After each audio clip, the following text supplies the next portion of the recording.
Lucy Carrillo es profesora en la Universidad de Antioquia desde hace más de 20 años. Hizo sus estudios de pregrado y maestría en filosofía en la Universidad Nacional de Colombia, en la sede de Bogotá, con beca del gobierno alemán. Comenzó su tesis doctoral sobre Kant en la Universidad de Heidelberg, Alemania, la cual terminó en la Universidad Complutense de Madrid, donde también realizó un trabajo postdoctoral sobre filosofía del tiempo. Sus intereses académicos han girado en torno a la obra teórica sobre práctica y estética de Immanuel Kant, sobre lo cual ha publicado numerosos trabajos, entre los cuales está la publicación de los libros Kant en perspectiva, Filosofía del tiempo, la pregunta por el tiempo de Kant a Heidegger, Tiempo y mundo de lo estético, sobre los conceptos kantianos de tiempo, mundo, belleza, arte, y en coautoría con el doctor Francisco Cortés, el libro de divulgación de clásicos de la filosofía política. Además de esto, ha publicado en numerosas revistas y artículos en libros. Nos adelantaremos, pues, en un recorrido histórico de las concepciones que la filosofía ha esgrimido sobre la naturaleza humana, punto de partida esencial para cimentar las bases de nuestro Foro de Filosofía Humanista 2021. Bueno, entonces ahora sí les doy la palabra a la profesora Lucy Carrillo, no sin antes recordar que las cámaras y micrófonos deben permanecer apagados y recalcar que las intervenciones serán al final y que para pedir la palabra se debe usar la herramienta de Meet, que se llama levantar la mano. Te estoy pidiendo la palabra antes de que hable la profesora Lucy. Ernesto. Quería solo complementar esa bella presentación que nos entregó Fabiana, explicando o poniendo sobre la mesa cómo la enseñanza de la profesora Lucy Carrillo está en el hilo conductor de la construcción de nuestra pedagogía libertaria. Desde el profesor Juan Gonzalo Jaramillo, luego el profesor Nicolás García, y con ellos los profesores Mateo Jiménez, el profesor Jens, el profesor Juan Diego Ateortúa. Sin duda, la presencia de la profesora Lucy Carrillo desde su enseñanza. Todavía no hemos tenido el honor de que venga físicamente a estar con nosotros, pero su enseñanza es uno de los hilos conductores que han marcado y marcan el horizonte conceptual y sobre todo ideológico de eso que nosotros en el gimnasio llamamos pedagogía libertaria. Agradezco pues y muy emocionado a la profesora Lucy por haber aceptado esta invitación que para nosotros es un enaltecimiento de nuestra tarea. Muchas gracias. Bueno, pues me siento muy agradecida por esa acogida tan hermosa que me han dado. Tengo que decir que estoy muy agradecida con todos los profesores del Gimnasio Internacional, pero tengo que decir algo muy especial, y es que efectivamente el compañero que acaba de hablar, él los ha mencionado a todos ustedes, pero entre todos ustedes ha habido uno de sus profesores que durante años estuvo buscando la posibilidad de que yo fuese personalmente al colegio, y nos inventamos estrategias y nunca finalmente llegué a ir, y es Mateo Jiménez, a quien le agradezco y espero devolverle en algo toda su preocupación para conseguir que yo diese una lección, y obviamente a Jens, que organizó esta lección muy bienaventurada gracias al COVID, porque estamos encerrados y entonces ya manejamos estos sistemas y nos podemos encontrar. Pero muy agradecida, y entonces pues para mí es un compromiso tremendo la lección, porque pues no puedo decepcionarlos, es muy duro, ¿no? Pues bien, yo no sé si están viendo ya la imagen, el primer fotograma que yo tengo, la diapositiva. Sí, señora. Ah, perfecto. Pues bien. Pero, qué pena, sí. Todos lo están viendo grande, porque a mí me parece chiquito y creo que tienes que dar otra vez como en presentar ahora para que nos aparezca. Completa. Yo lo puse en modo ventana, lo pongo en pantalla completa. No, no, le hacen presentar ahora y hay como una opción que no me acuerdo bien cómo dice, y es como presentarte nuevo en pantalla, algo así. Juli, yo creo que es más fácil si cada uno de nosotros le damos simplemente a fijar pantalla a la ventanita donde está la presentación de la profe Lucy. Ah, listo, listo. Nosotros, cada uno lo puede hacer. Sí, sí, señor, esa fue la solución perfecta. Bien, entre tanto lo voy manejando ahí. Lo de las imágenes es para acompañar un poco las palabras y como ustedes se van a dar cuenta, hay un movimiento pictórico en particular que yo adoro y es lo que se llama el expresionismo alemán, que me parece muy apropiado para plantear una pregunta como esta, ¿no? ¿Qué somos los seres humanos, no? ¿Qué clase de seres somos y cómo nos comprendemos y tal? Particularmente porque existe el prejuicio muy generalizado de que somos fuertes, de que todo con la mente lo podemos manejar, etcétera. Pero de hecho lo que refleja el expresionismo alemán es lo que no queremos ver de lo que somos nosotros mismos y es nuestra fragilidad. Somos solo seres humanos, estamos expuestos a las catástrofes de la naturaleza, a los conflictos con los otros, al poder que ejercen algunos abusadores sobre nosotros y a nuestros propios conflictos personales, ¿no? Que son muchas veces graves, pero también desafortunadamente en muchas ocasiones nos inventamos esos propios conflictos con nosotros mismos. Así que aspiro que disfruten las imágenes de expresionismo alemán con las que voy a acompañar esta lección. Y comenzamos. Cuando hablamos de naturaleza humana, ¿en qué estamos pensando? Estamos pensando en tres preguntas en particular, aunque estamos pensando en muchas cosas en realidad, ¿no? Pero a mí me parece estas preguntas son fundamentales. ¿Qué somos realmente? ¿No? ¿De dónde venimos? ¿De dónde provienen los seres humanos? Y la pregunta a la que todos nos enfrentamos, sin lugar a dudas, es ¿qué sentido tiene la vida? ¿Qué sentido tiene la vida? Se me ha hecho muy patente y estoy muy agradecida con esta invitación porque en general creo que la mayoría de quienes están aquí son personas muy jóvenes que todavía tienen fresca esa angustia por el sentido de la vida, porque pasando la infancia y que uno tiene una noción muy ingenua de la vida, de preocupaciones, si es que hemos tenido una feliz infancia, eh, nos damos cuenta, empezamos a darnos cuenta de que nuestra vida está en nuestras manos y no sabemos cómo cogerla, cómo hacer con la vida y qué hacer con la vida. Por eso esa pregunta por el sentido, por la vida, hace parte de la pregunta por qué somos los seres humanos. En este sentido, yo quiero contarles a todos ustedes que lejos de que la filosofía sea un montón de dogmas escritos por un montón de sabios a través de los siglos, o palabras rebuscadas, técnicas y con unos discursos aburridos muchas veces. De hecho, la verdadera filosofía, la filosofía que han hecho los más grandes pensadores, Platón, Aristóteles, Kant, entre muchos otros, tiene en el corazón de todo su preguntar la pregunta por el ser humano.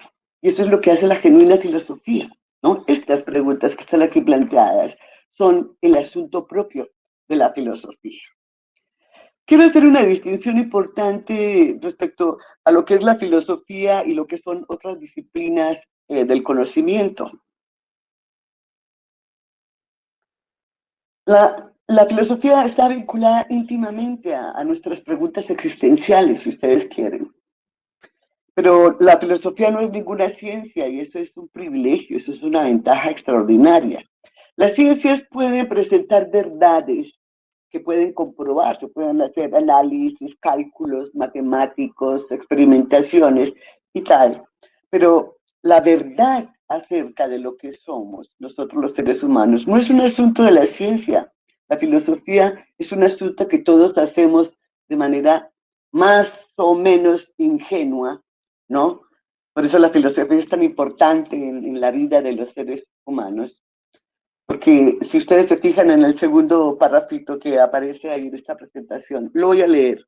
La tarea de la filosofía es reflexionar con un propósito exclusivo para aclararnos cómo es que nos comprendemos a nosotros mismos y cómo es que nos explicamos el mundo en medio del cual vivimos nosotros, los humanos.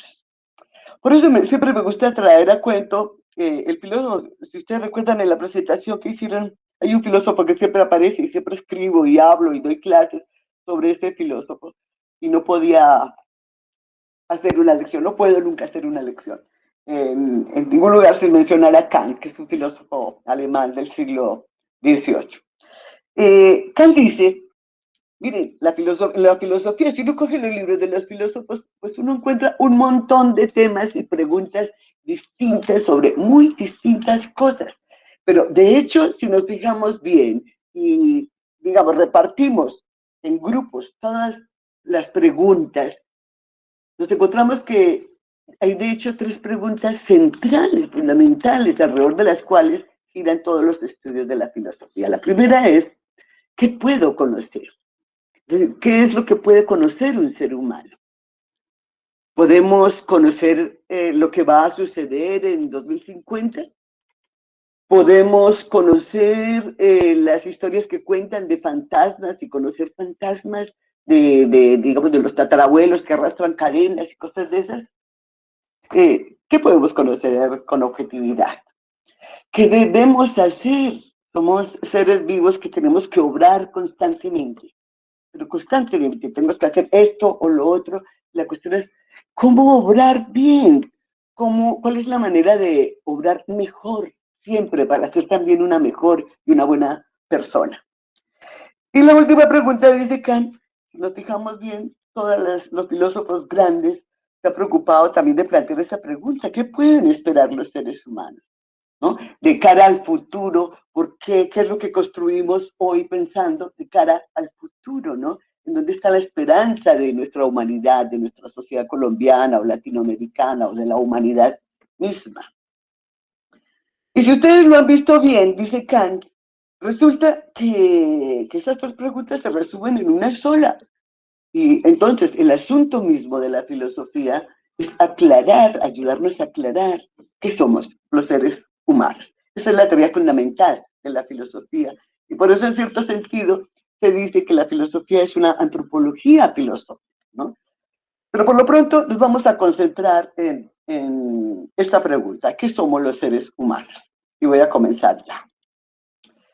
Les voy a proponer tres temas. Aspiro que les resulte interesante, que se entretengan algo y sobre todo que no se me vayan a aburrir. Me pareció apropiado traer las explicaciones que dan las religiones acerca de lo que somos, ¿no? ¿Qué somos los seres humanos? ¿De dónde venimos? Las religiones siempre son lo que primero aparece, ¿no? En nuestras familias, en nuestras tradiciones culturales y en todas las tradiciones culturales del mundo. Hay religiones, por supuesto, distintas religiones que cuentan historias de las que yo quiero destacar la belleza de las historias, cómo componen y cómo explican, cómo se imaginan que apareció el ser humano sobre la Tierra. Así que voy a considerar algunas de esas hermosas historias acerca del origen de los seres humanos, pero al final, en la segunda parte de esa consideración de cómo explican las religiones a los humanos, voy a detenerme en los defectos que tienen esas explicaciones. Después de que lleguemos a esos defectos, entonces pues, tendremos que buscar otra alternativa. Ya no va a ser entonces en las religiones, porque las religiones, les voy a mostrar, nos sirven para explicar qué somos los seres humanos. Y entonces me voy a concentrar en lo que yo llamo aquí en este segundo punto, el estudio de la naturaleza, lo que se llama la investigación científica de la naturaleza y la investigación científica acerca de cómo apareció el ser humano en medio de la naturaleza. Entonces, estos elementos científicos nos van a dar, digamos, datos seguros para aferrarnos Y ahí sí, entonces, en tercer lugar, poder reflexionar sobre lo que somos. Pero es importante porque si decimos, por ejemplo, tenemos una naturaleza vinculada a los dioses, que es lo que expongo en la primera parte, lo que pudiéramos decir de qué somos los seres humanos sería muy distinto si nos atenemos a lo que yo digo en la segunda parte, que son las explicaciones científicas, ¿no? Luego, esa diferencia que establezco entre 1 y 2 es muy importante para saber qué podemos decir que somos los seres humanos. Y comenzamos inmediatamente. A continuación voy a mencionar algunas historias fantásticas y muy bellas sobre el origen de los seres humanos.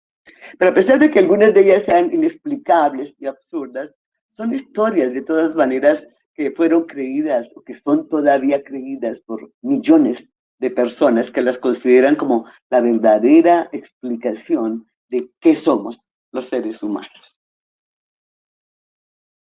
Voy a comenzar con la antigua tradición china. Es una historia muy hermosa sobre la diosa Nuba y su hermano o esposo, el dios Fux. Siempre son representados ellos dos, mitad del ombligo para arriba como seres humanos y de la cintura para abajo como con cuerpo de dragón o de serpiente. Y enlazados porque el trabajo de los dos es lo que constituye el orden del universo. Es una leyenda que se remonta a 2500, 3000 años de antigüedad. Nuba, pensaban los chinos, era la diosa madre y la creadora de todos los seres humanos. Según los mitos chinos de la creación, Nuba creó el universo, el sol, la luna, la tierra, los animales. Sin embargo, se sentía sola y triste. Luego de recorrer todo su paraíso sin encontrar ningún ser que fuera como ella, decidió moldear una figura de barro parecida a ella. Y le puso sentimientos y pensamientos, brazos y piernas para que pudiera caminar por el paraíso. Y habiendo dado forma humana, que conocemos a esos cuerpos, Nuba sopló fuertemente sobre el rostro de esa figura de barro para darle vida. Desde entonces esos nuevos seres comenzaron a bailar y a adorarla. Pero Nuba pensó que esos pocos seres que ella había hecho eran muy poquitos y entonces dedicó todo su tiempo a tallar y tallar uno y otro hasta que su hermano se dio cuenta, caray, pero es fácil, para llenar la tierra de seres humanos no tenemos que fabricarlo nosotros mismos, sino que hagamos que hombres y mujeres se enamoren, se unan y se reproduzcan y así habrá más humanos en la tierra y desde entonces las cosas son así. Esta es la China. Voy a hacer dos referencias a la mitología griega, que es mucho más maravillosa y que todos ustedes tienen mucho más cercana, porque todas esas películas de superhéroes que nos vemos, que tienen poderes exclusivos y tal, si bien son fantasía inventada por unos cuantos para hacer las películas o escribir los cómics o lo que sea, apelan a las mitologías antiguas y en particular la mitología griega, que es un conjunto hermoso de historias acerca de la humanidad, de la naturaleza de los dioses, de cómo intervienen los dioses en la vida de los humanos, etc. Voy a referirme primero a la historia de Prometeo. Vivía en el Olimpo solamente dioses y no había nada más. Pero Zeus dijo, hola, pues pongamos a alguien que nos adore allá en la tierra, ¿no? Porque ¿qué hacemos nosotros aquí aburridos en el Olimpo? Y entonces llamó a los hijos de un titán, el titán, ahorita no recuerdo cómo se llamaba, de Japeto, el titán, Epimeteo y Prometeo, y les dijo, bueno, hagan algo ustedes, invéntense algo para poblar la tierra. Epimeteo, que era el hermano mayor, le dio todos los dones que tienen los animales. A las aves les dio el don de volar, a los patos de graznar, a los leones de rugir, a unos les dio fortaleza, a otros valentía, a los otros les dio cobardía, y se gastó todos los vicios y virtudes en todos los animales. Y cuando llegó al ser humano, pues se quedó con un mono de barro que no tenía ninguna gracia ni ningún don. Así que Prometeo, el hermano, le dio lástima con ese ser al que el hermano no le dio ningún don, ninguna habilidad especial. Y no quedando ya ninguna otra virtud, se fue al Olimpo, robó el fuego de los dioses, es decir, robó la sabiduría, las técnicas, la ciencia, la imaginación, la capacidad de investigar y de inventar. Y así los humanos empezaron a crear las culturas. Pero hay una anécdota que se repite en todas las religiones de todas las culturas, y es que Zeus, viendo cómo crecían las culturas de las distintas culturas humanas, le dio miedo que los humanos quisieran sentirse superiores a los dioses.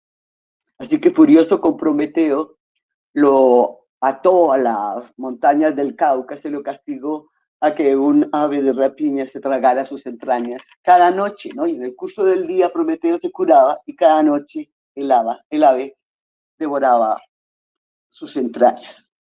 Otro mito acerca del origen de la humanidad está muy vinculado a la historia de Prometeo, y es la historia de Pandora, que es la primera mujer. Y se habla de la caja de Pandora. Zeus era un dios vengativo, obviamente, y no le bastó con atar a Prometeo al Cáucaso, sino que quería también vengarse del hermano de Epimeteo por no haber convencido a su hermano de que no robara los dones de los dioses del Olimpo. Así que pidió que se hiciera, le dijo al dios del fuego, a Hefesto, que hiciera una figura humana, femenina, es decir, que existían humanos, pero eran solo hombres, aparentemente.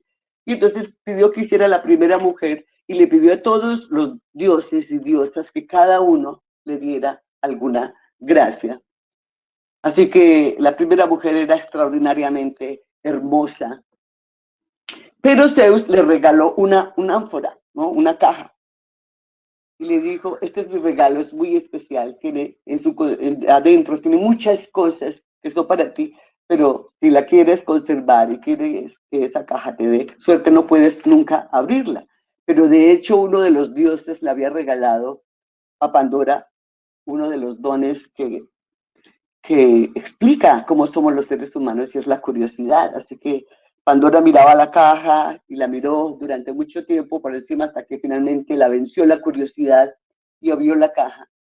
Lo que había puesto Zeus son todos los males del mundo, de tal manera que cuando ella pudo cerrar esa ánfora, solamente quedó adentro la esperanza. Y la esperanza desde entonces es lo último que perdemos los seres humanos. Damos un salto y nos vamos a América. Una larga tradición en lengua viva, ¿no? De historias que se cuentan de padres a hijos, de generación en generación. Es la historia que narra el Popol Vuh sobre la cultura maya. El Popol Vuh es una obra muy problemática porque los sacerdotes colonizadores de los siglos XVI, particularmente que se enteraban de las tradiciones y que tenían algún interés en las tradiciones de los indígenas, no entendían esas culturas, de tal manera que las interpretaban a su manera cristiana, y en el Popol Vuh hay muchas interpretaciones que son, digamos, de la cultura europea y del cristianismo, que no son propias de la propia cultura, de la original cultura maya. Pero en todo caso, hay una historia central en el Popol Vuh que resulta extraordinariamente hermosa, y es que había al comienzo del universo dos dioses, Teteu y Gucumat, que se sentían solos, y entonces decidieron poblar la tierra, de tal manera que decidieron inventarse, crear al ser humano. En primer lugar, hicieron de barro a la primera pareja humana, pero esas parejas de barro eran débiles y apenas se podían mantener de pie. Y lo peor de todo es que cuando llovían se derretían y tenían ellos que volver a hacer una y otra. Así que esto fue digamos, un ensayo fallido. Decidieron entonces usar la madera. Y entonces hicieron hombres y mujeres de madera, y les dieron lenguaje, y entonces sí caminaban, sí soportaban la lluvia, pero les faltaba gracia, les faltaba imaginación, les faltaba la capacidad de inventar. Y pues quedaron muy tristes con esa invención y en cierta medida pues fue definitivamente este segundo ensayo un fracaso. Pero el tercer ensayo fue un éxito total. Y es lo que se llama el hombre del maíz, los seres humanos del maíz. La tercera vez, entonces, usaron la madera, pero también usaron maíz amarillo y rojo, el amarillo para hacer las carnes, la piel, etc., y el maíz rojo para la sangre y para la imaginación, etc.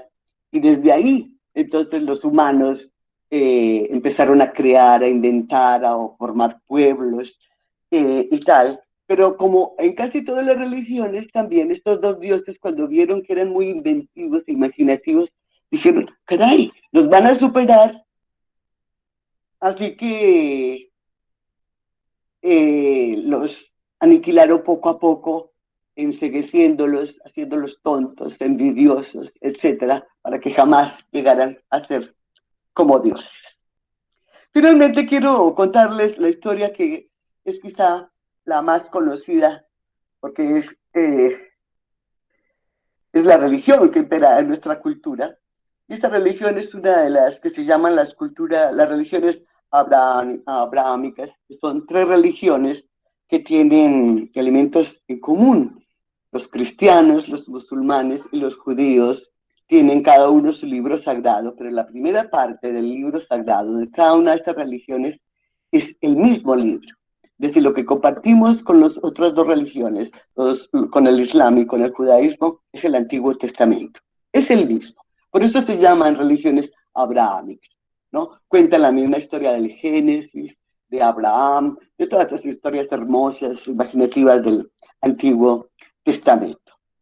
Estas religiones abrahámicas difieren sustancialmente de las religiones de Oriente, de China, Japón, la India, que tienen una preocupación central por el cultivo de la paciencia, de la fortaleza del ánimo, de la compasión. Las religiones orientales, en particular, tienen muy asumida esa concepción de la solidaridad, la compasión, la meditación, etcétera, y no son incomparables con el abrahamismo. Lo que une, en todo caso, a los cristianos, musulmanes y judíos es que son religiones monoteístas, aunque judíos e islamistas acusan a los cristianos de politeísmo. Ustedes saben, la doctrina de la Trinidad, ¿no? El Padre, el Hijo y el Espíritu Santo. Esas otras religiones piensan, bueno, pues ahí no hay un solo Dios, ahí hay tres dioses, de hecho, ¿no? Pero lo importante es que las tres religiones comparten la misma orientación ética. Y eso es otra anécdota importante de las religiones. Siempre las religiones tienen un componente moral o ético. Para poder llegar a tantos millones de personas, cada religión sostiene que ellos tienen enseñanzas acerca de cómo se debe vivir. En suma, estas religiones comparten creencias acerca del origen de los seres humanos, de que habrá un fin del mundo, no apocalipsis, y de que habrá otra vida que será una vida eterna para las almas de los humanos. Hablando del origen de los seres humanos, de dónde venimos, pues vale la pena que consideremos la historia común que cuentan todas estas religiones, que es la historia que cuenta el Génesis en la Biblia, que es el primer libro de la Biblia. Como ustedes saben, Dios hizo al ser humano en el séptimo y último día de la creación y lo puso en la mitad del paraíso terrenal. Muchas otras antiguas culturas, como los chinos, los babilonios, los sumerios, persas, egipcios, compartían o bien la creencia en que el mundo fue creado en 7 días, o la creencia que había tenido un comienzo en un jardín paradisíaco, en el que la primera humana, también hecha de barro, encuentra el árbol de la vida eterna, cuyo secreto le está prohibido indagar. Hay muchos elementos que se repiten en muchas religiones de diferentes culturas, de diferentes épocas también, ¿no? En todas las religiones es común asociar la infracción de comer el fruto del árbol de la vida con el castigo de la pérdida de la felicidad y, por tanto, la aparición del dolor, las enfermedades, el trabajo, la muerte. En el Antiguo Testamento se habla también no solo del árbol de la vida, sino del árbol del conocimiento, que otras culturas vinculan a la soberbia de los humanos que quieren ser como dioses. En este punto las religiones abrahámicas difieren. Según las enseñanzas judías, comer de este árbol significó el comienzo de la existencia del bien y del mal, y por tanto, el comienzo de la libertad humana para decidir qué hace con su propia vida.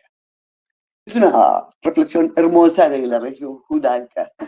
Para los musulmanes, comer de este árbol fue un acto de desobediencia por el cual Adán y Eva fueron expulsados del paraíso y colocados en la tierra para vivir y para morir, para tener una vida breve. Pero tanto judíos como musulmanes rechazan la creencia de los cristianos de que el pecado original marca a los seres humanos desde su nacimiento. El paraíso es un término que designa un lugar armonioso, hermoso y pacífico. Las religiones abrahámicas asocian el paraíso con el jardín del Edén, es decir, un estado perfecto del mundo, lleno de felicidad, donde no acontece ninguna de las desgracias y azares a los que está sometido realmente la vida humana. En todo caso, las religiones, tanto politeístas como las monoteístas, comparten la creencia de que hay un lugar paradisíaco donde habitan las divinidades y que aquellos escogidos por los dioses podrán, después de la muerte, participar de esa vida feliz. Pues bien, la pregunta que yo me hago ahora es, son historias hermosas como ustedes ven, ¿no? Son historias hermosas. Hay muchos elementos comunes, pero a mi modo de ver, lo que más domina las religiones es la esperanza en otra vida. Y pues, digamos, son muy astutas, porque de hecho la vida humana está llena de trabajos, de preocupaciones, de esfuerzos, de sacrificios, de enfermedades, de sufrimientos, etc. Y pues lo que hace la religión es buscar una salida, pero una salida completamente alejada de todos los sufrimientos y dolores. Y pues nosotros pensamos en el cielo, por ejemplo, ¿no? Los cristianos. Pero pensar que los seres humanos somos hechos por los dioses me permite a mí, en primer lugar, decir, por lo menos para comenzar, dos cosas. Que esta vida terrenal es solo un paso fugaz y doloroso hacia la vida verdadera. Es decir, esta vida real que tenemos no tiene un verdadero significado. Es apenas un valle de lágrimas, como suelen decir nuestras abuelas, que hay que pasar para llegar a la verdadera vida. Y en ese sentido, las religiones son una negación de la importancia de nuestras vidas reales. Y si buscamos consuelo en la otra vida, entonces no estamos asumiendo las preocupaciones ni nos esforzamos por solucionar lo que tenemos que solucionar para vivir una mejor vida. Y por otro lado, pienso yo que si los seres humanos participan de una vida eterna, igual que los dioses, pero en otro mundo, obviamente, los seres humanos piensan que tienen también, pueden sentir que si son hechos por los dioses, tienen en cierta medida poderes divinos y sentirse dueños de la naturaleza, con la capacidad y el derecho de dominar, de ejercer el poder sobre la naturaleza y sobre los otros seres humanos.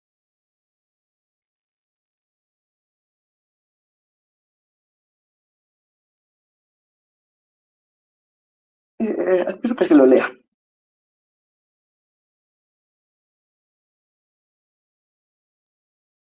Sí, una cosa que a mí me impacta mucho es que lo que importa es la vida eterna. Esta vida no tiene ningún significado, ¿no? Pero de hecho es esta la vida a la que tenemos que asumir, a la que tenemos que enfrentar. Y es donde uno se da cuenta que en las religiones hay un montón de contradicciones teóricas, pero también éticas. nos prometen una comunión con la naturaleza, con los otros seres humanos, con los dioses mismos, y sin embargo, sus efectos son todo lo contrario. Si nos fijamos en el papel que han desempeñado las religiones en la historia de la humanidad, nos damos cuenta que las religiones han sido fuente de los más sangrientos conflictos y de luchas fanáticas. Pretenden hallarse en posesión de verdades absolutas. Piensen ustedes en lo que se llamaron las guerras de religión, los siglos XV, XVI, XVII en particular, que fueron particularmente mortíferas en Europa entre protestantes y cristianos de la Iglesia de Roma, ¿no? Un fanatismo brutal, asesinato de miles, de cientos de personas en las ciudades, y todos se encontraban, y los que no eran de su propia religión, errores, herejías, crímenes, pecados, la casa de brujas, etcétera, ¿no? Pero en ese sentido, las religiones traen la promesa y la perspectiva de un mundo sobrenatural. Es decir, este mundo no tiene salvación de ninguna manera y hay que pensar en un mundo sobrenatural. Está muy lejos de los límites de nuestra propia experiencia. Pero de hecho, todas esas enseñanzas de la religión son darle la espalda a la vida de los seres humanos. En todo caso, hay algo muy poderoso que opera en las historias míticas. Nuestro profundo anhelo de dominio sobre las cosas, de dominio sobre los otros. La fe religiosa anima ese sentimiento y ese afán de ejercicio de dominio y de poder sobre otros.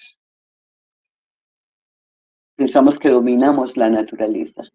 Sí, hemos llegado a un estadio de desgaste de la naturaleza, del ambiente que hace posible la vida humana, gracias a esa creencia del poderío de los seres humanos sobre la naturaleza. Así que la ilusión de que estamos tocados por los dioses es una creencia que es la causa, en última instancia, de la destrucción de la naturaleza, de la destrucción de los seres humanos por ellos mismos. Hay más cosas y que tienen, digamos, un sentido moral, político, fundamental. Uno cree que los dioses solucionan todos los problemas, entonces uno no hace nada, ¿no? Por supuesto, hay muchas circunstancias en las que no tenemos ningún elemento, pero pensar que los dioses lo van a solucionar todo es en cierta medida o en gran medida, un aprendizaje de darle la espalda a la vida. Y darle la espalda a la vida es sufrir las frustraciones de las consecuencias de no enfrentarla, de tal manera que muchos caen en la tentación de ser personas serviles y de someterse a los que tienen poderes, a los que nos dominan. Otra consecuencia es la negación de lo que es nuestra real vida. Pensamos que somos como dioses, pero de hecho le estamos dando la espalda a lo que es nuestra propia vida real. Nuestra vida está expuesta a catástrofes de la naturaleza, terremotos, volcanes, tsunamis, enfermedades, a la muerte. Es inevitable, ¿no? Crecemos sabiendo que los abuelos se mueren, ¿no? Sufrimos cuando se muere gente joven. Aceptamos más fácilmente la muerte de los viejos, pero sin embargo, la muerte es algo que todos tenemos. Y una de las mayores causas de dolor en la vida de los seres humanos son las relaciones humanas, ¿no? La envidia, la competitividad, el odio, etc. Eso es lo que más causa dolor. Y es eso lo que hay que enfrentar. Porque todos esos problemas son causa de la injusticia y de la miseria. Este es un dibujo de un carboncillo de Kete Kelvich que me parece de una ternura tremenda. Por tanto, la exaltación de los dioses por encima de los humanos engendra la actitud de humillación, fomenta la resignación, la indiferencia por el propio sufrimiento. No tengo que sobreponerme y tragar entero. Y en esa medida me hago indiferente. Si puedo superar mi propio dolor, me hago indiferente al dolor de los otros.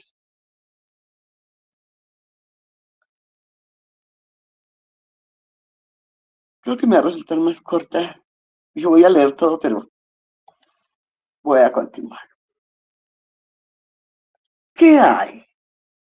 ¿Qué somos? ¿Qué hemos aprendido de lo que yo les he dicho? Gracias a las hermosas historias de todas las religiones, tenemos una visión hermosa de la vida humana, pero de una vida humana que se nos dará después de esta vida. Y de hecho, de lo que se trata cuando preguntamos de qué somos los seres humanos, es que somos seres vivos que tenemos una vida que tenemos que enfrentar.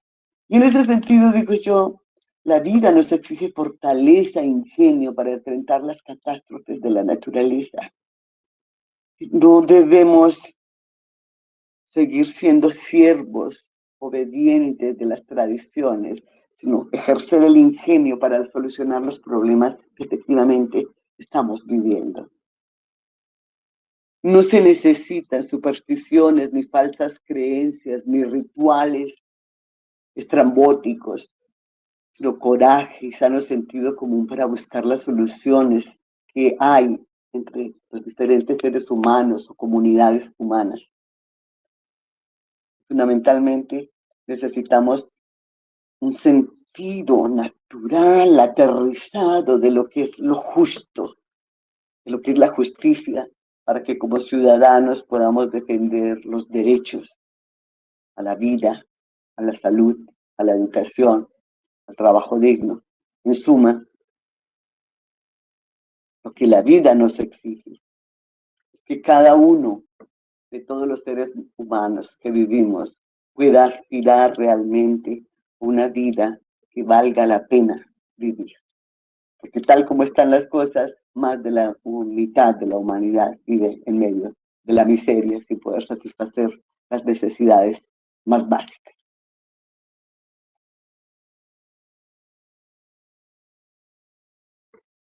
Hay un filósofo del siglo XVI que se llama Miguel de Montaigne.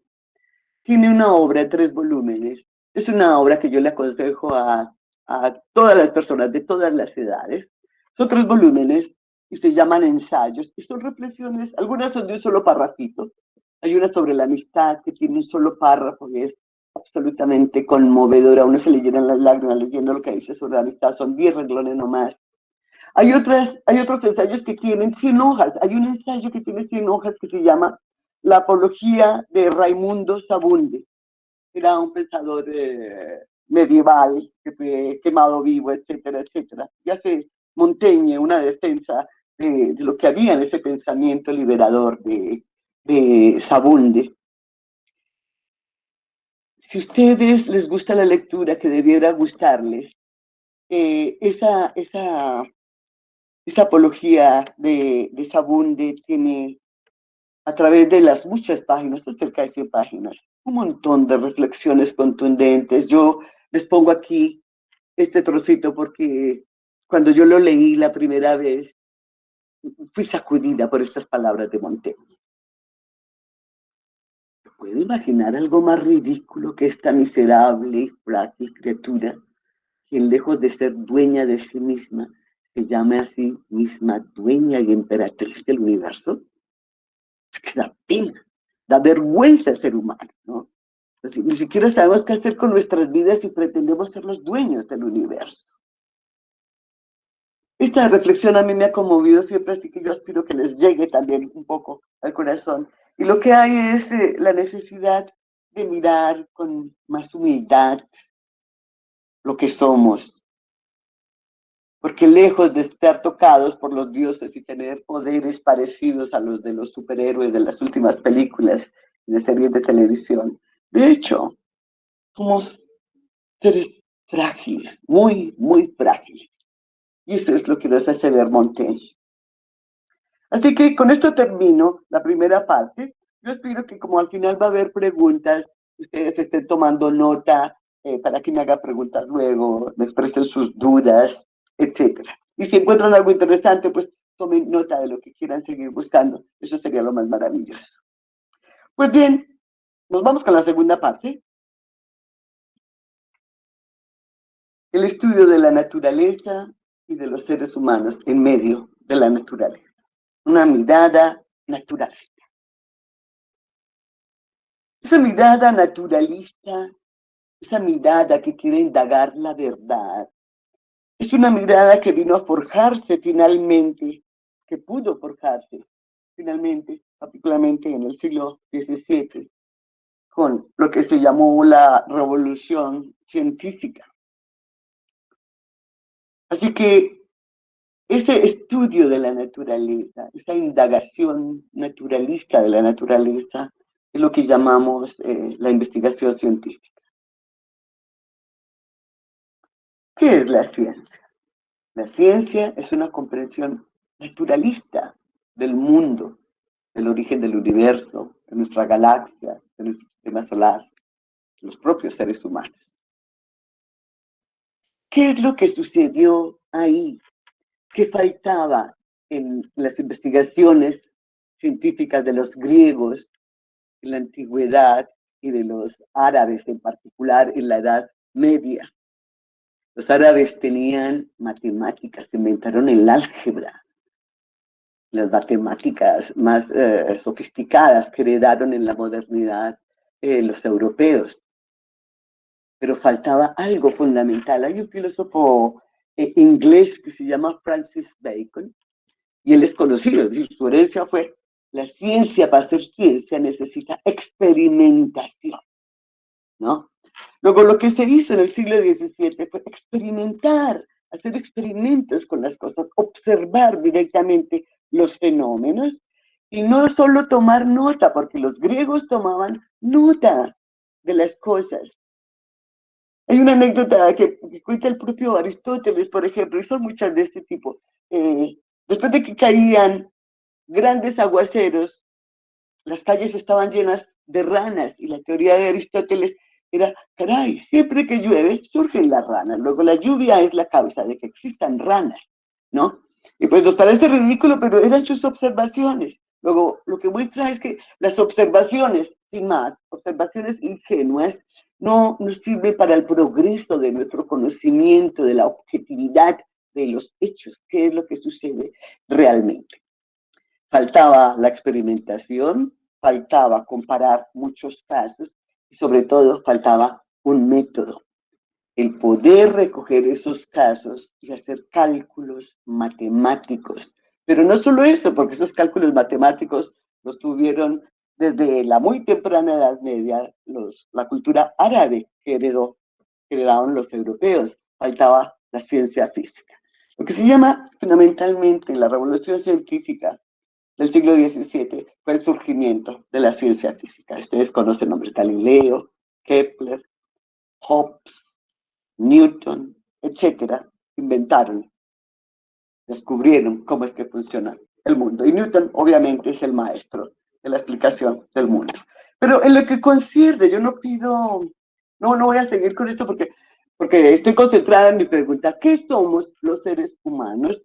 A mi modo de ver, no fue la física del siglo XVII y XVIII, sino más bien fueron un par de ciencias maravillosas que surgieron a comienzos del siglo XIX. Son un par de disciplinas científicas muy nuevas, las que nos han dado los mejores elementos para comprender científicamente que somos los seres humanos. Este par de ciencias son la geología y la biología. Yo muchas veces pienso que si yo, sabiendo lo que sé, pudiera elegir qué estudiar, yo, sin lugar a dudas, hubiera estudiado geología. Tengo un hermano geólogo. Es un hermano con el que muy frecuentemente salimos al campo, paseamos y tal. En esta Navidad estuvimos viajando por Antioquia. Las montañas de esta cordillera central son maravillosas, son muy distintas de las de la cordillera occidental y oriental, porque tienen origen ígneo, es decir, estas montañas se formaron de lava volcánica. Y pues todas esas historias que me cuenta mi hermano son fascinantes. Y ver, es decir, vamos en un carro y vemos capas de tierra y él dice: caray, tiene un origen de tantos millones de años y tal, es precioso. Pero, ¿qué importancia tiene la geología y la biología para nuestra pregunta existencial de ¿qué soy yo? ¿No? Yo tengo muy fresca todavía esa experiencia a los 11, 12 años, cuando uno comienza a ser adolescente, y caray, ¿no? Uno empieza a darse cuenta y todavía no lo entiende, pero lo que está en juego es, mi vida no está hecha, es que uno piensa que la vida, no sé, sigue como un camino, un destino feliz, ¿no? Pero la crisis brutal que hay en la adolescencia es que uno se da cuenta, empieza a darse cuenta de que lo que sea de la vida de uno depende de uno y uno no entiende cómo, ni por qué, ni cómo lo va a hacer, ¿no? Así que eso lo tengo muy fresco y estas dos disciplinas son maravillosas para iluminar esas preguntas existenciales. Pues bien, la geología en lo que concierne al descubrimiento de que el universo, en particular nuestro planeta, tiene una antigüedad inimaginable para los pensadores e investigadores del siglo XVII y de para atrás. Yo tengo que decir, porque yo admiro a un pensador muy particular, a mí me encantan los pensadores estrafalarios que se salen de lo normal. Hay un pensador de origen griego, en esa época Grecia era una colonia de Roma, que vivió en Roma. Es un libro, escribió un solo libro, es extraordinariamente provocador, revolucionario, rebelde contra todo. Se los recomiendo porque se encuentra en internet. Estoy refiriendo a un filósofo que yo adoro, por encima de todo. Se llama Tito Lucrecio Caro. De hecho, la gente, los estudiosos lo llaman Lucrecio, sin más. Sobre el universo. Él tiene la teoría, además es pura especulación suya, de que el universo tiene miles de millones de años y que la historia del universo se remonta hacia un tiempo hacia atrás en el infinito y que el tamaño del universo se remonta a una infinidad, a una lejanía infinita también, etc. Pero es poesía y es especulación porque no tiene cómo mostrarlo. A diferencia de Lucrecio, lo que hace la geología es darnos pruebas constantes de que, en particular, la geología, este planeta tiene una edad inimaginable para la tradición. Miren, yo quiero contarles que esos grandes científicos del siglo XVII, voy a mencionarles solamente dos, Newton, por ejemplo, y Kepler, ellos hacían cálculos de la antigüedad de la Tierra, pero como eran buenos cristianos, tenían la Biblia. Y sus cálculos les llegaba a 4.500 años, a Newton y a 5.000 años a Kepler. Ese era el poder de la iglesia, ¿no? La iglesia decía que el mundo había comenzado en el Génesis, 6 días de creación, más Adán, más la generación de Caín y Abel, más los hijos de Caín, más etcétera, sumando todas las generaciones, ¿no? Se llegaba a que después de Cristo, no me digas, llegaba hasta Cristo, ¿no? Y luego desde Cristo, obviamente, ¿no? Más los 1.700 o 1.600 y pico de años de la era cristiana, pues no podía darles más que 4.000 o 5.000 años. Y esa era la creencia generalizada de todo el mundo. Pero lo que hace la geología es hacernos ver que este planeta tiene una antigüedad inimaginable, no de miles, no de 10.000, no de 100.000, ni siquiera de 1.000.000. Son 4.500 millones de años lo que tiene este planeta. Entonces, la geología contribuye con la prueba de la antigüedad del planeta. Y por otro lado, la biología contribuye en el descubrimiento de los orígenes de la vida humana. Los seres humanos son una especie de seres vivos que surgen en la naturaleza. Y entonces desaparece ese halo divino, ¿no? Somos seres naturales, somos seres vivos. Tengo aquí alguna historia larga, voy casi en la mitad, prefiero cortar esto y luego si en las preguntas hay espacio, voy a referirme a esto. Voy a pasar a la siguiente cosa, voy a detenerme un poquito en la geología. A finales del 18, gracias a la revolución industrial, ya no a la revolución científica, sino a la revolución industrial, con la invención de las máquinas de vapor, particularmente en Inglaterra y en Alemania, se empezaron a acabar de manera avariciosa las minas de minerales, particularmente los primeros descubrimientos geológicos se hicieron en las minas de carbón de Inglaterra y Alemania. Se encontraron esas capas de tierra, que además son capas que se repiten en todo el planeta, ¿no? Pero tiene que haber algo en común en todo el planeta. Lo hermoso es que los geólogos dejaron de contar con los años de la Biblia y empezaron, más bien, en lugar de leer la Biblia, a leer las historias que cuentan las piedras. Las excavaciones realizadas para llegar a las grandes minas de carbón en Alemania e Inglaterra, gracias a las máquinas de vapor, sacaron a la luz entrañas de la tierra en las que relucían antiguos estratos geológicos. Esos estratos se repetían en todas partes a gran escala y ponían en evidencia que en el planeta se habían operado inmensos cambios a unas escalas inimaginables de tiempo y espacio y que contaban historias de miles de millones de años. Luego, por el otro lado, está lo siguiente. Los fósiles que hay por todas partes. ¿Cómo explicar, encontrar esqueletos de animales que no existen ya? Gracias a la investigación de fósiles y de la aceptación de que en la historia del planeta han existido otras especies que de hecho tenemos que aceptar que ya no existen. Pues, en primer lugar, hay que aceptar la idea de que en el arca de Noé no podía haber, ¿cómo se llama? Los Rex, ¿no? O todo tipo de dinosaurios, ¿no? No podía tener todas esas especies animales al mismo tiempo, sino la recogida del arca de Noé hubiera tenido que durar miles de millones de años, ¿no?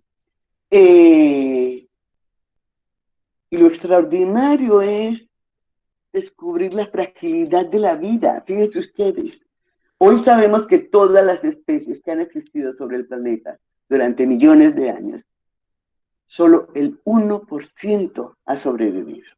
El 1%, es decir, todas las especies más sofisticadas y estrafalarias de seres vivos que han existido han desaparecido, ¿no? Eso en el curso también de miles de millones de años.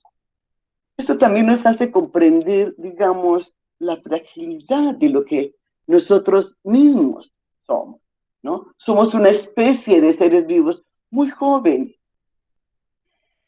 Si ustedes no se lo han visto, yo se los recomiendo. Hay una serie de documentales que se llama Cosmos. Hubo una última versión con un astrónomo de apellido Tyson, que es discípulo del astrónomo que se inventó inicialmente la serie Cosmos. A pesar de que las imágenes de la serie hecha por Carl Sagan no son tan hermosas como las de Tyson, las palabras, yo les invito encarecidamente a que se busquen en YouTube o en donde sea, solo el primer capítulo de Cosmos de Carl Sagan. Las palabras de Sagan son conmovedoras acerca de lo que somos nosotros los seres humanos. Y en ese sentido, hay algo que jamás olvido que dice Sagan, no sé si es en el primer capítulo o en el siguiente de esa serie de Cosmos, pero él dice, si pensamos hoy en la historia del universo, y teniendo esa historia completa del universo, nos la representamos, digamos, como un calendario entero, enero, febrero, marzo, abril, hasta diciembre. Podríamos decir, la historia del universo entero es desde el primer segundo del 1 de enero hasta el último segundo del 31 de diciembre. En esa historia, si nos preguntamos en dónde, en qué punto, podríamos decir, en qué mes aparecen los seres humanos, Sagan dice, los seres humanos aparecieron en diciembre, el 31 de diciembre, en el último segundo del 31 de diciembre.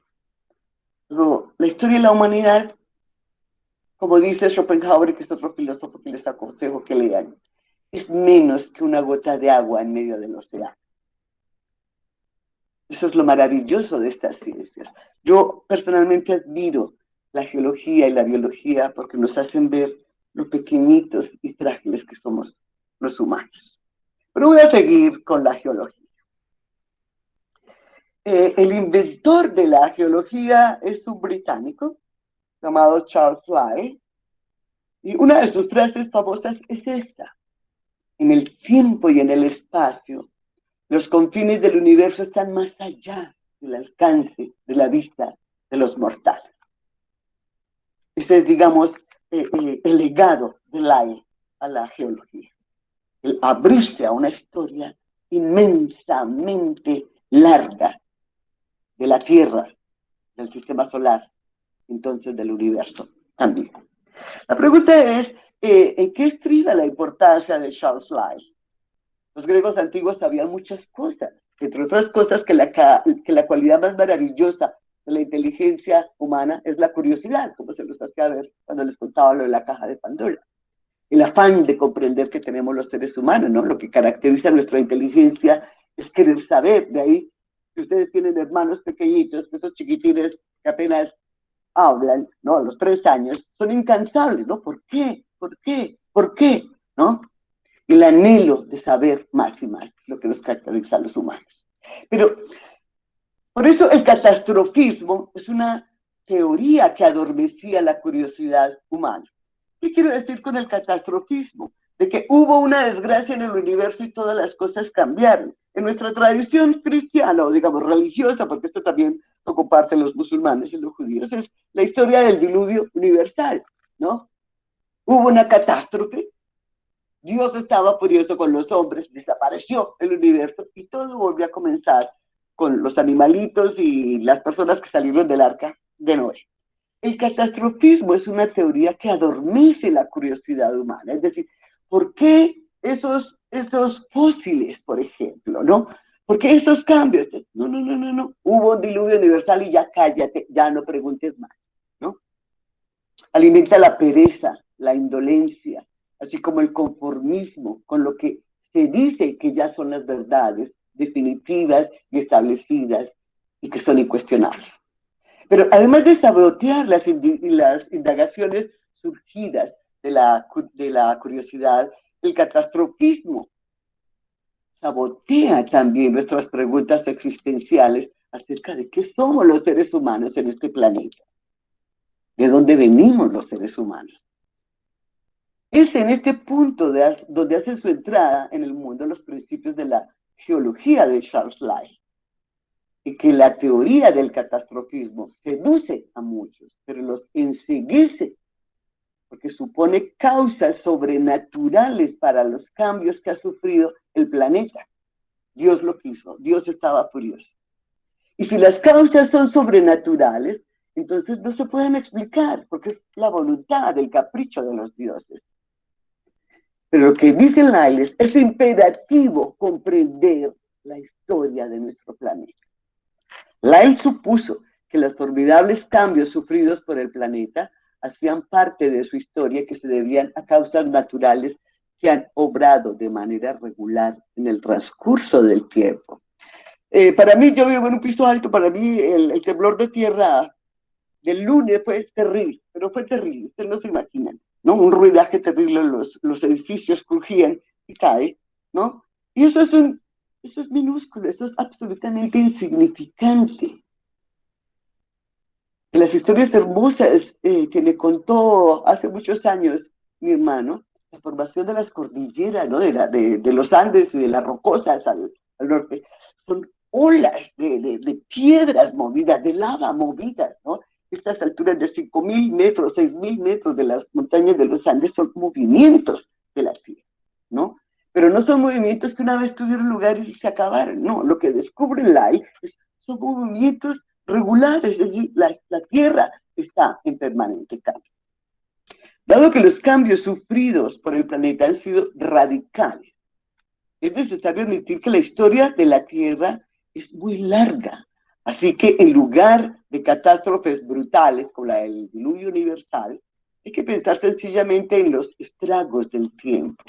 Luego, la edad de la Tierra no puede ser calculada solo en miles de años, sino que tenemos que calcularla en miles de millones de años.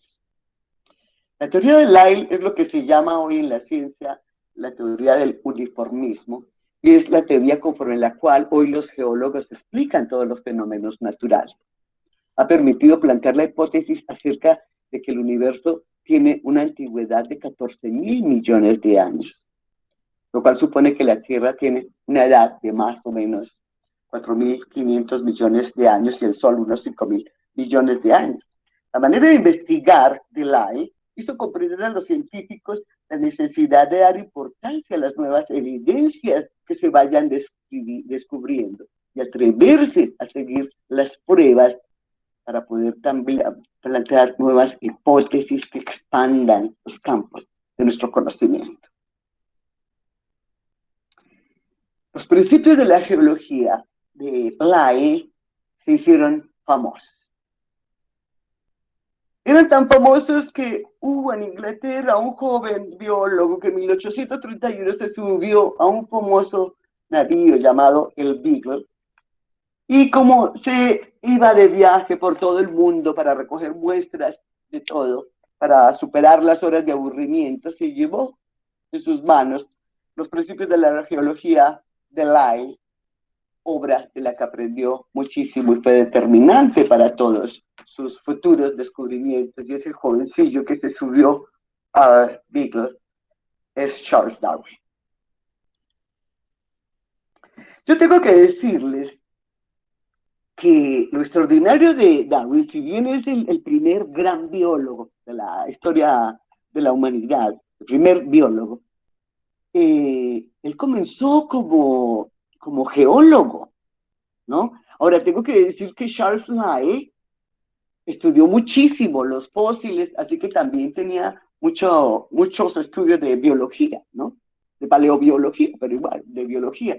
Todos esos científicos de finales del 18 y comienzos del 19 tenían sus estudios, eran personas obviamente que tenían dinero para estudiar y tenían grandes casas y tenían todas sus paredes cubiertas de insectarios y cosas de esas, ¿no?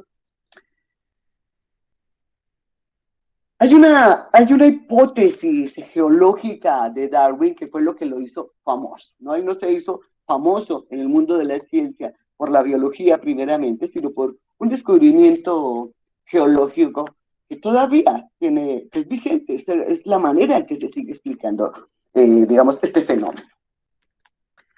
Observó que particularmente, bueno, en el Atlántico hay también islas coralinas, pero particularmente en el Océano Pacífico hay muchas islas coralinas, es decir, supuestamente son islas que están formadas de coral, ¿no? Que es muy liviano, y flotan. La pregunta era, ¿de dónde salen esas islas coralinas? Y la teoría de Darwin consistió en mostrar que esas islas coralinas que flotan sobre el mar no surgen de la nada y que no flotan por la nada, sino que tienen un origen. Y el origen de ello, como ustedes pueden ver en la foto de esta isla, es que son las huellas de antiguos volcanes que luego se han ido hundiendo a pesar de que las islas floten.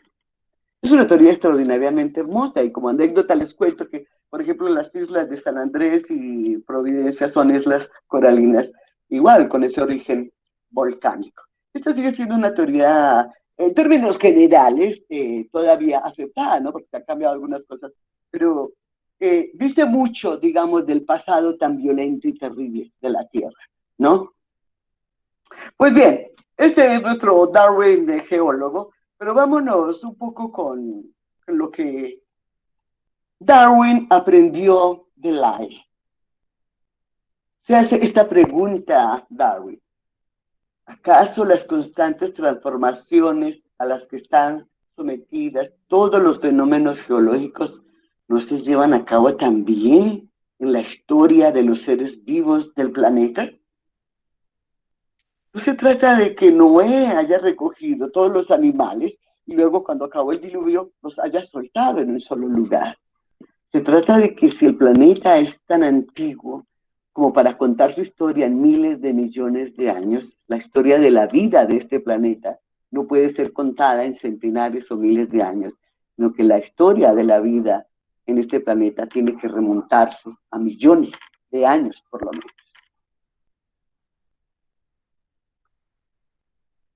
Bueno, les iba a hablar aquí algo de Lamarck, pero si ustedes me preguntan algo sobre la evolución, luego les digo algo más.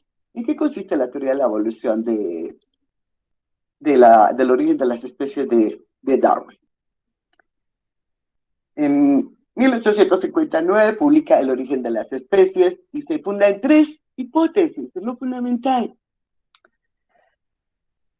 La idea, de hecho, de Darwin son las historias que se cuentan, ¿no? Que cuando salió el libro, cuando salía a la calle, la gente le decía, su papá es un mono, ¿no? Etcétera, etcétera.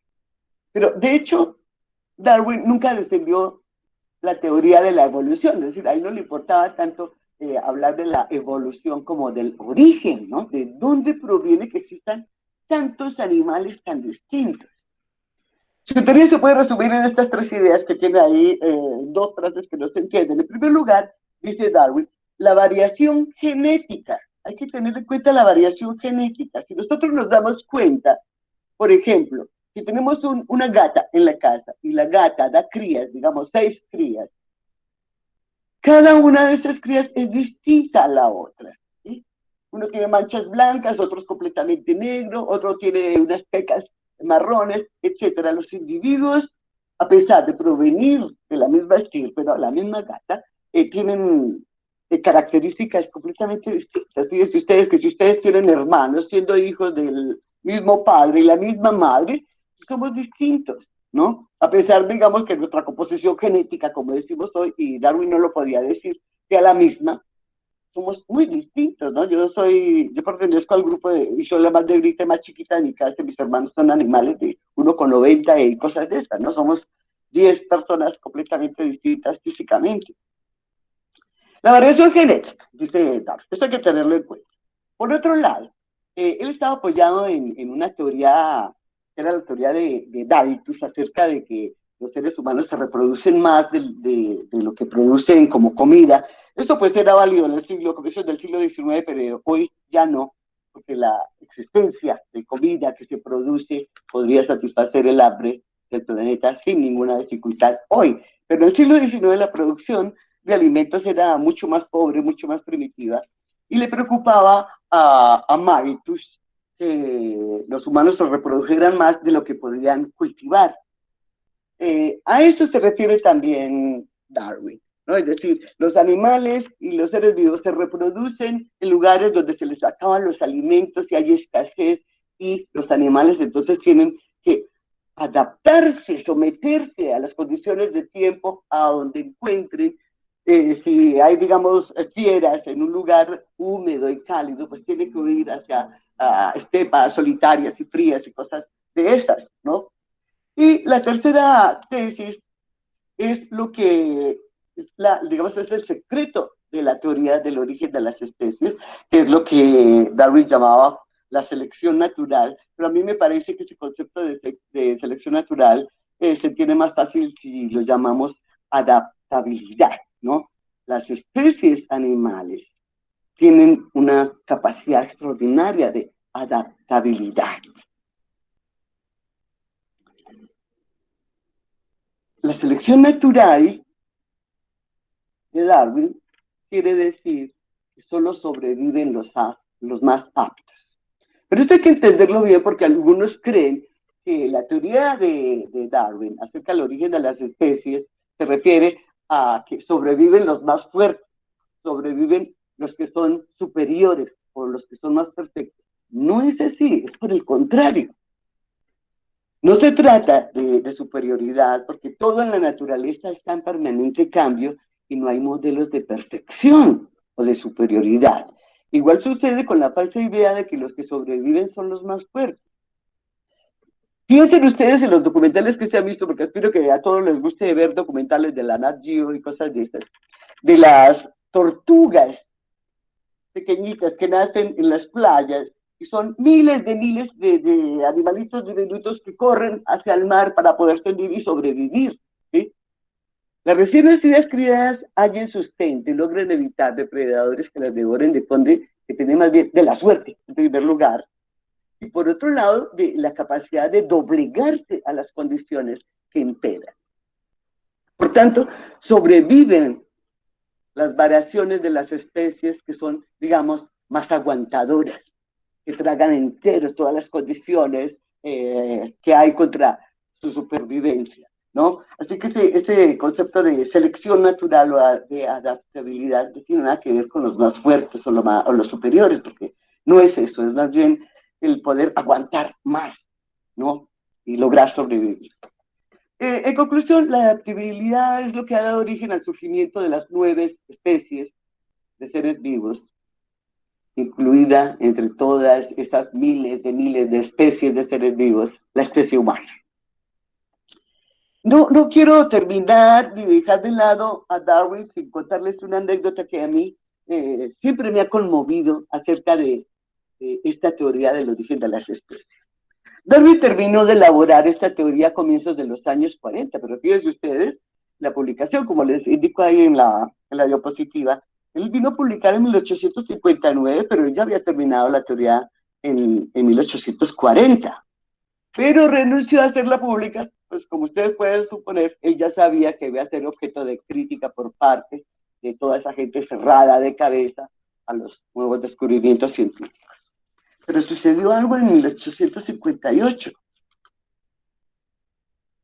Un naturalista también muy famoso en la época, que se llamaba Alfred Russel Wallace, le escribió una carta a Darwin desde Malasia para consultarle qué le parecía una teoría sobre el origen de las especies que él había elaborado y que cuando Darwin la examinó se dio cuenta que era idéntica a la suya. Entonces consultó a su amigo, que para entonces era un amigo íntimo, el señor Charles Lyell, que le aconsejó, pues mire, usted ya tenía esa teoría guardada dentro de un cajón desde hace, ¿cuánto nos da? Como 20 años.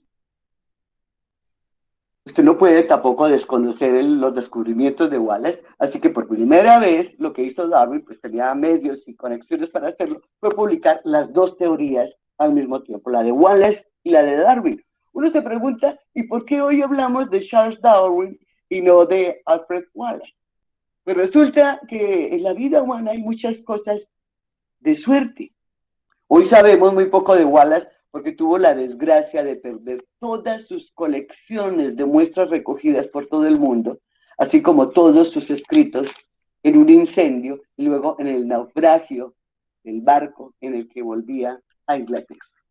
Es una anécdota triste, pero fíjense ustedes, todos esos grandes descubrimientos nunca son aislados, siempre hay gente que está trabajando en lo mismo y algunos pues tienen la suerte de llegar a poder mostrar públicamente lo suyo y otros la desgracia de no ganar reconocimiento. Pues bien, eso es lo que tenemos nosotros con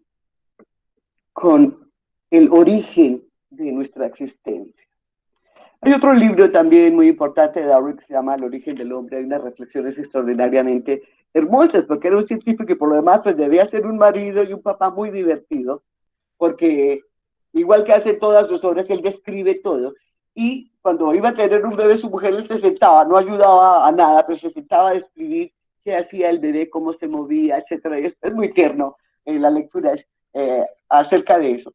Pero a lo que yo voy es que ese es un escrito muy hermoso, muy importante, y lo que me importa señalar es lo que dice en esta obra. La estrecha semejanza entre los humanos y los animales en el desarrollo embrionario, así como su estructura y constitución orgánica, son hechos incontestables. Es decir, la rama de la vida es muy diversificada, pero nosotros, los seres humanos, somos seres vivos, es decir, somos animales y pertenecemos, provenimos de la naturaleza.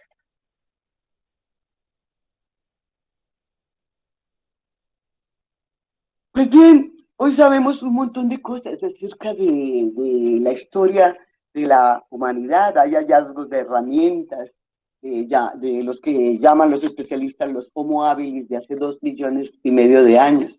Hoy se estima que la última fase de la evolución de la especie humana está integrada por 3 especies distintas, los neandertales, en Europa y en el Oriente, hace unos 250.000 millones de años. El homínido de Sinuba, en Siberia, cuya antigüedad se remonta a 50.000 años. Y el Homo sapiens, cuyos fósiles más antiguos datan de 200.000 años. Estas 3 especies, teniendo historias paralelas, incluso comunes, entrecruzaron, ¿no? Una de las últimas cosas que ha hecho la investigación es probar que los Homo sapiens y los neandertales convivieron, se cruzaron, ¿no? En el curso de los siglos, en todo caso, solamente sobrevivió lo que llamamos la especie del Homo sapiens. Pero hay cosas extraordinarias, y ya no hablando de humanos, sino de homínidos. Los seres humanos compartimos con ciertos homínidos el 99% de nuestra condición, de nuestra estructura genética, ¿no? En Oriente hay una expresión de 2 palabras, orang után, para hablar del hombre del bosque, ¿no? Que son los orangutanes. Y eso se explica por la mirada cálida, tierna de los animales, ¿no? Pero igual, lo que son gorilas, orangutanes, chimpancés y los bonobos, compartimos con ellos el 99% de nuestra constitución genética. Así que es indudable que los seres humanos somos una especie animal, somos una especie más de la vida aquí, y por lo demás, una especie de las más nuevas, de las más recientes sobre el planeta. Y con esto, entonces, voy a ver, primero y segundo, me voy brevemente a hablar, ya tenemos entonces, espero, elementos para poder decir algo sobre la naturaleza humana, y en lo que viene voy a resumir, voy a explicar este párrafo que he escrito aquí, que no tienen ustedes a la vista, pero que acompaña esta imagen. Por supuesto que decir que somos seres vivos, al decirlo, estamos diciendo que los seres humanos somos animales, pero también somos los únicos animales que piensan, que reflexionan, que hacen planes para el futuro, que evalúan sus pasados. Este conjunto de habilidades es lo que llamamos la racionalidad, lo que hace la razón humana, la cual tenemos porque usamos el lenguaje discursivo. Es decir, los seres humanos no gruñimos cuando alguien nos dice, si estamos de mal genio en la casa, ¿no? Pero no gruñimos, sino alguien nos pregunta algo y siempre respondemos con frases. El lenguaje discursivo es que siempre usamos frases. Esto es un árbol, ¿no? La comida está caliente, la comida está servida, vamos al cine, siempre hablamos en forma de frases, de oraciones, para comunicarnos, para comprendernos. Tengo hambre, ¿por qué no vamos al cine?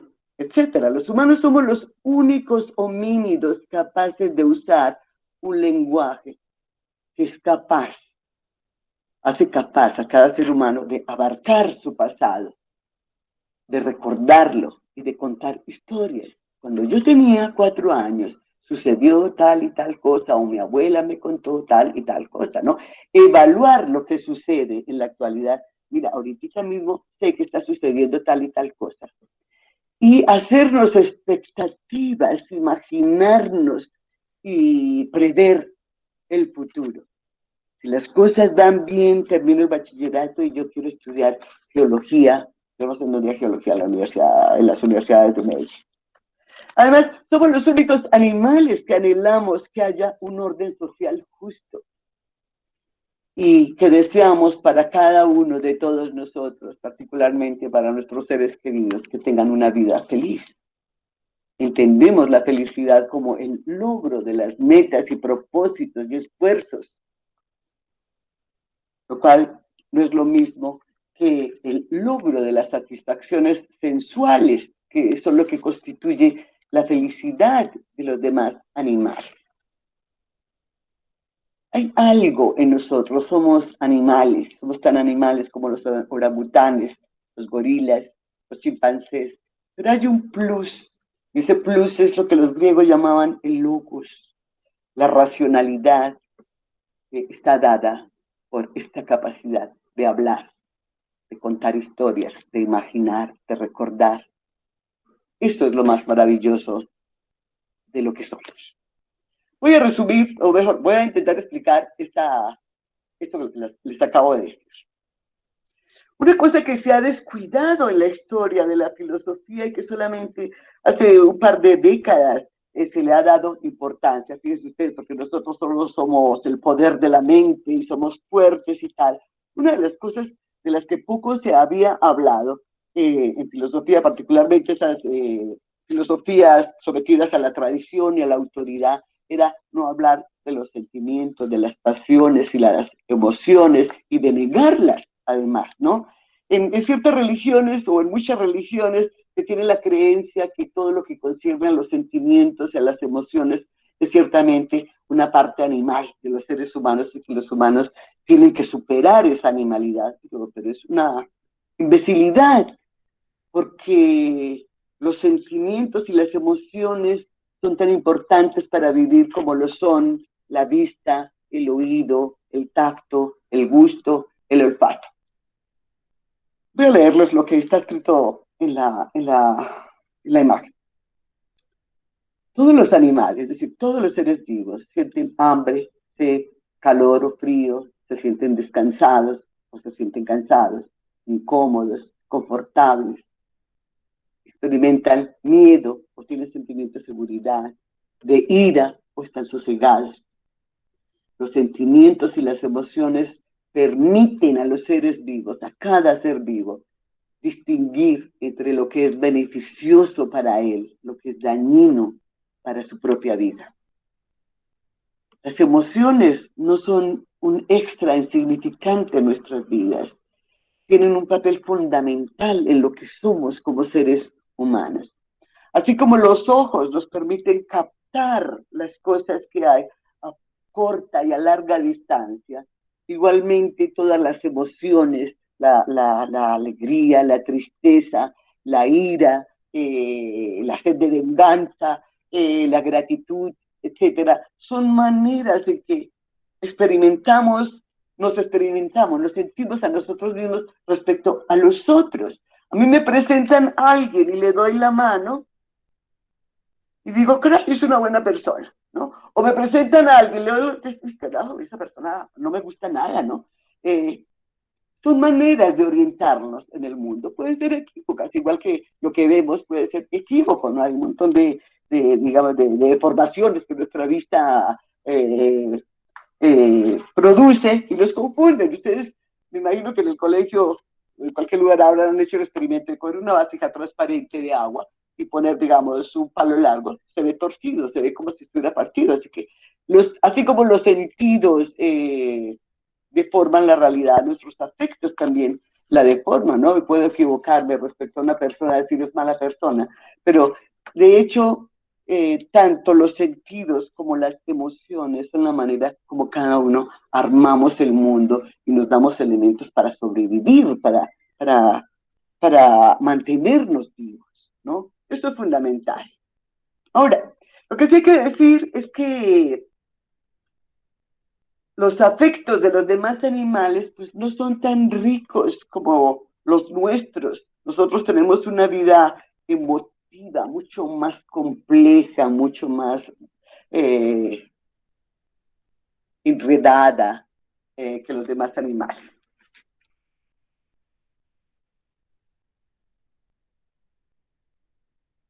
¿Por qué es tan compleja nuestra vida emotiva? Porque nuestras emociones son tan complicadas, porque las interpretamos,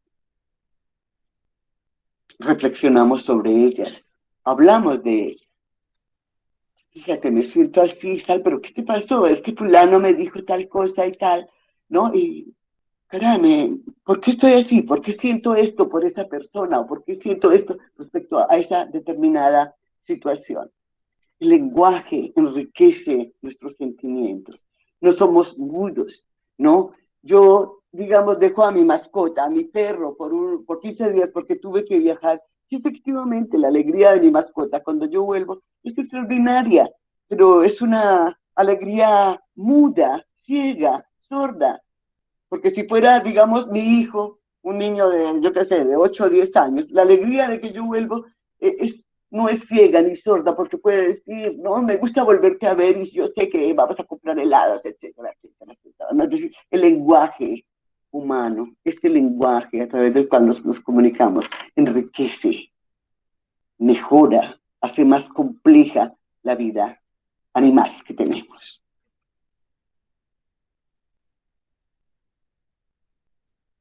Ahora, voy a terminar esto haciendo unas breves reflexiones acerca de lo que significa decir que los seres humanos somos animales racionales. Efectivamente, que tiene la capacidad de la razón, es decir, que tiene racionalidad. Los griegos hablaban del logos. Y entonces a mí me gusta más esa expresión del logos, porque nos refiere más fácilmente al lenguaje, ¿no? ¿En qué consiste la racionalidad? Olvídense de Descartes, ¿no? No se trata de tener dentro de uno un alma inmortal y cosas de esas, ¿no? La racionalidad significa capacidad de razonar, de pensar, de hablar de las cosas. Animal racional. Tener racionalidad significa ser inteligente. En otras palabras, tener una mente. ¿Qué es la mente? Podrían ustedes, seguramente que si pudiera todos responder, si nos preguntara, ¿qué creen ustedes, en su opinión, qué es la mente? Seguramente que surgirían muchas respuestas muy contradictorias y podríamos disputar por largo, pero hablar de nuestra mente es hablar de nuestra racionalidad, es decir, de todas las capacidades inteligentes que tenemos los seres humanos gracias a que usamos este lenguaje.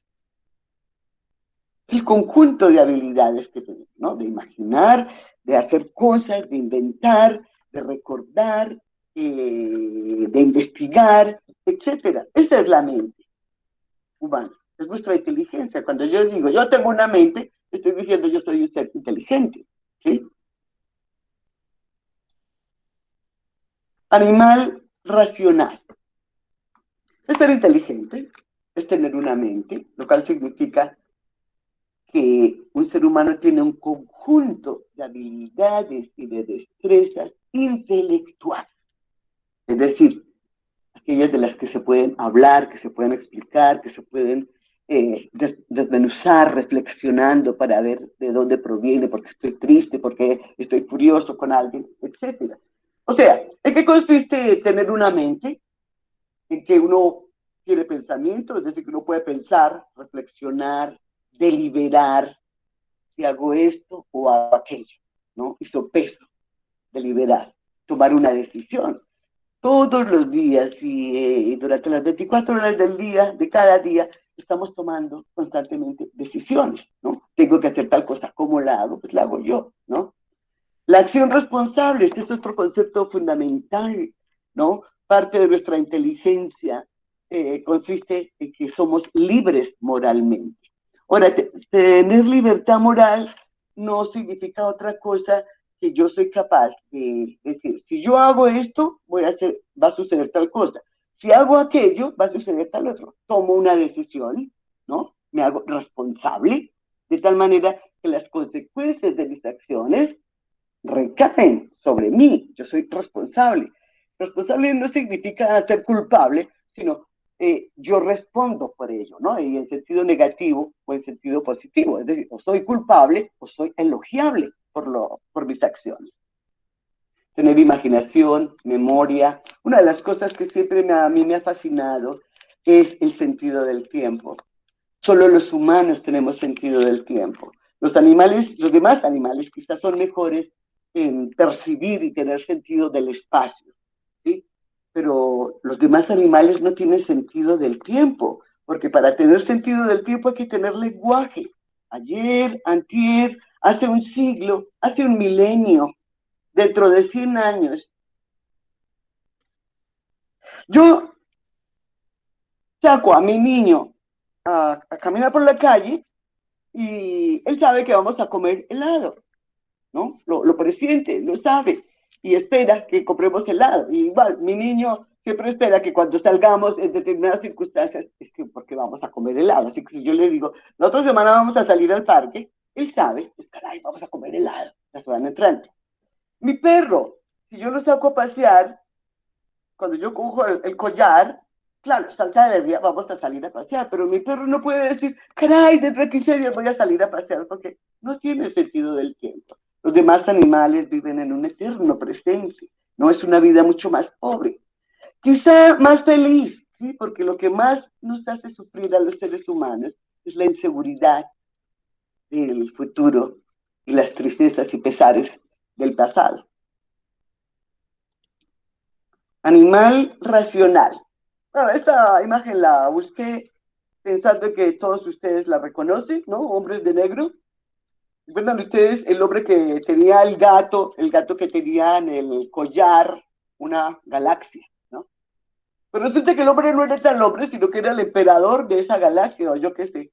Y cuando decimos, yo tengo una mente, muchos creen que cuando yo digo yo tengo una mente, es que yo adentro de mí tengo un yo, como sucede en Hombres de Negro, ¿no? Es decir, le abren la cabeza y resulta que encuentran, digamos, una réplica.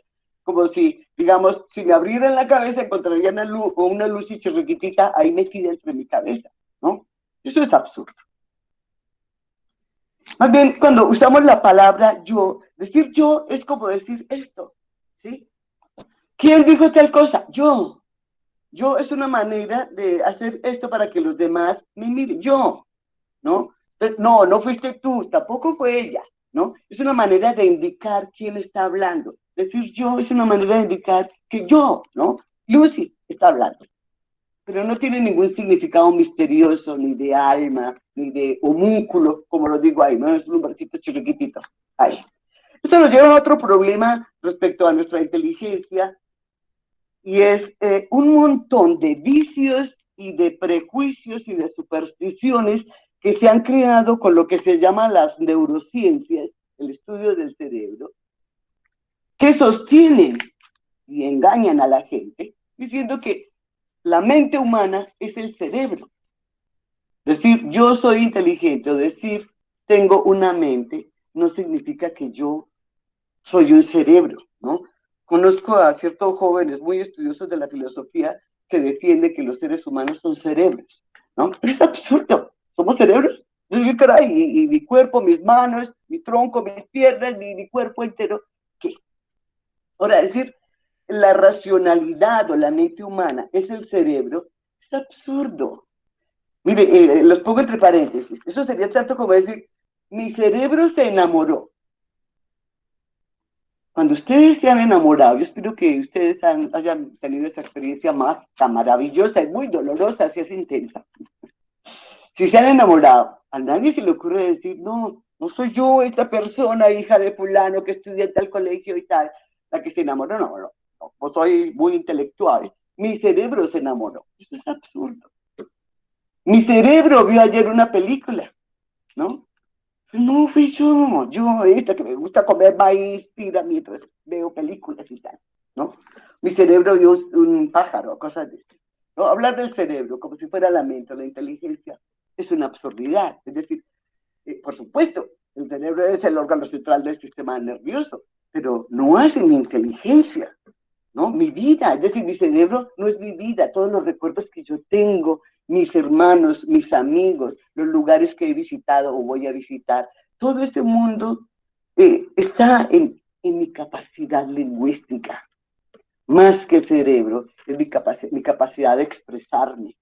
Fíjense que los seres humanos, como les digo, nos expresamos gracias a este lenguaje, pero lo que más, cuando nos conocemos mejor, nos comunicamos mirando cómo caminamos, ¿no? Si caminamos despacio, agachados, etcétera, los gestos de la cara.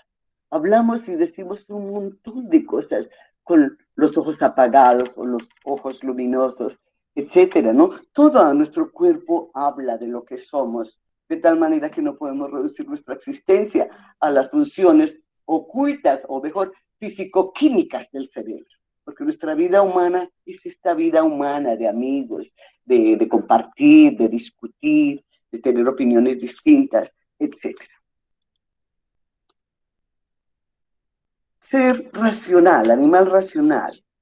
Tengo una mente significa tengo un conjunto distintivo de habilidades, potestades intelectuales, es decir, discursivas, que puedo expresar a través del lenguaje. Inteligencia, lo inteligente, lo racional que yo sea, fíjense ustedes, depende de lo que haya sido mi vida en la infancia, en la adolescencia, lo que haya sido mi familia, lo que me haya legado mi familia, mi colegio, mis amigos, lo que yo haya captado y absorbido del mundo gracias a la lengua, a través de la lectura, a través de los estudios de la escuela, la televisión, los videojuegos y tal, también me enseñan muchas cosas.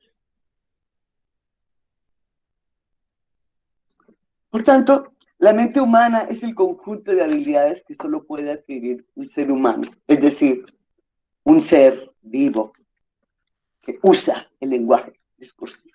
Eso es lo que les decía. El lenguaje, entonces, es el concepto más maravilloso y más rico, porque encierra lo que somos realmente los seres humanos, a diferencia de los demás animales que también perciben, también sienten.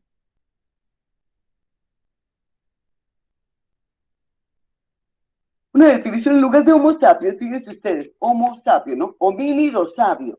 Pero de sabio los humanos no tenemos nada, ¿no? Séneca, que es un filósofo latino, los filósofos latinos dicen muchas cosas melancólicas que a mí me encantan. Y Séneca decía, es terrible, yo he estudiado y me he preocupado por el sentido de mi vida, cómo vivir, cómo comportarme con mis padres, cómo ser un buen amigo. Y solamente ahora que soy un anciano, que mi muerte está cerca, solo hasta ahora entiendo cómo se debe vivir. Es una enseñanza extraordinaria, ¿no? La vida es un aprendizaje constante, un conjunto de aciertos y errores constantemente. No somos sabios, somos animales que contamos historias, que nos contamos historias, que vivimos de historias, que creemos cosas, que pensamos, tenemos sentimientos, emociones, las interpretamos, tomamos decisiones, actuamos.